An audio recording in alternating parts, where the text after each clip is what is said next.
Vidéo, on s'intéresse à l'expression du décalage Doppler, c'est-à-dire la relation mathématique entre Fr, la fréquence de l'onde reçue par le récepteur, et Fe, la fréquence de l'onde reçue par l'émetteur. Alors pour cela, quelques petits rappels. L'émetteur, donc c'est une voiture qui klaxonne par exemple, elle émet un motif à intervalles réguliers, qu'on appelle la période, noté TE. De son côté, le récepteur va recevoir ces différents motifs, mais avec des intervalles différents de durée TR. Alors pour déterminer cette durée TR, donc la période à laquelle le récepteur reçoit les différents motifs, et montrer qu'elle sera différente de celle à laquelle les motifs sont émis, on déclenche le chrono à t égale 0, et on va essayer de déterminer l'instant t1 auquel le premier motif arrive au niveau du récepteur, et l'instant t2 auquel le second motif arrive au niveau du récepteur. Donc pour cela, vous avez différentes grandeurs qui sont définies dans ce tableau, vous pouvez mettre ça en pause, les noter et les avoir sous le coude pour la suite. Donc on commence par déterminer T1. Donc au départ, la distance entre l'émetteur et le récepteur est notée grand D. Donc l'instant T1 auquel le premier motif arrive au niveau du récepteur, c'est le quotient de la distance parcourue sur la vitesse de l'onde que j'ai noté petit c. Pour T2, c'est un petit peu différent parce que déjà le second motif n'est pas émis à l'instant t égale 0, mais il est émis après une période TE. Donc on sait déjà qu'il s'est écoulé TE entre le premier et le second motif juste pour l'émission. En plus de ça, pendant cette période TE, notre véhicule s'est déplacé et se retrouve en cette position. Donc du coup, la durée nécessaire au motif T2 qui est émis ici, pour arriver jusqu'au récepteur, va être différente de la durée T1 car la distance va être plus faible.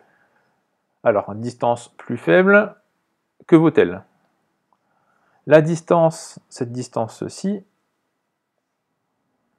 est égale à la différence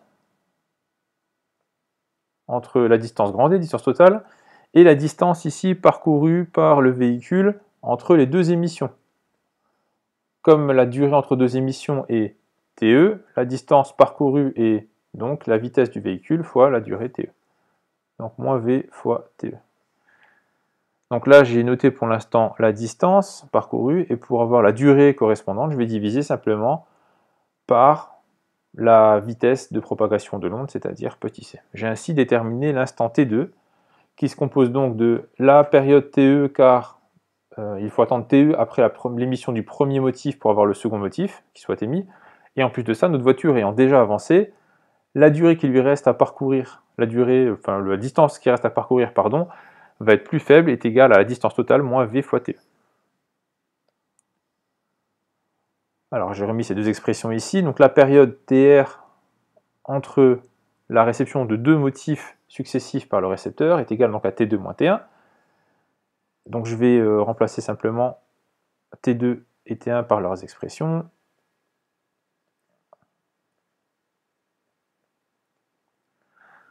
Et on va déjà avoir un terme qui va, des simplifications qui vont apparaître.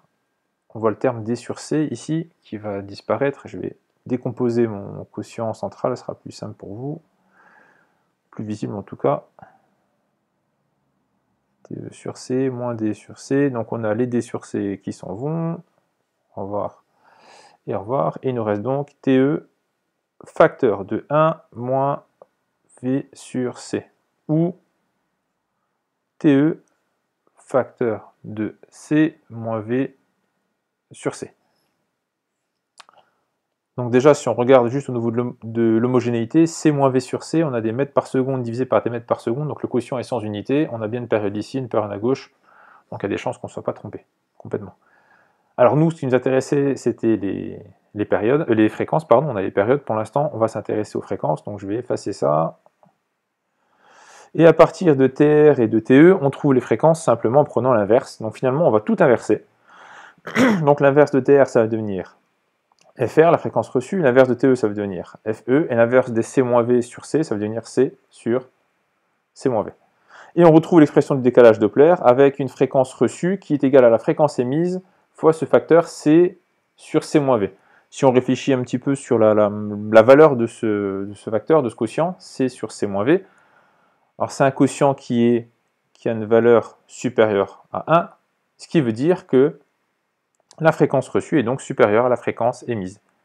Et donc le son reçu par le récepteur est donc plus aigu que le son qui est émis lorsque l'émetteur se rapproche du récepteur.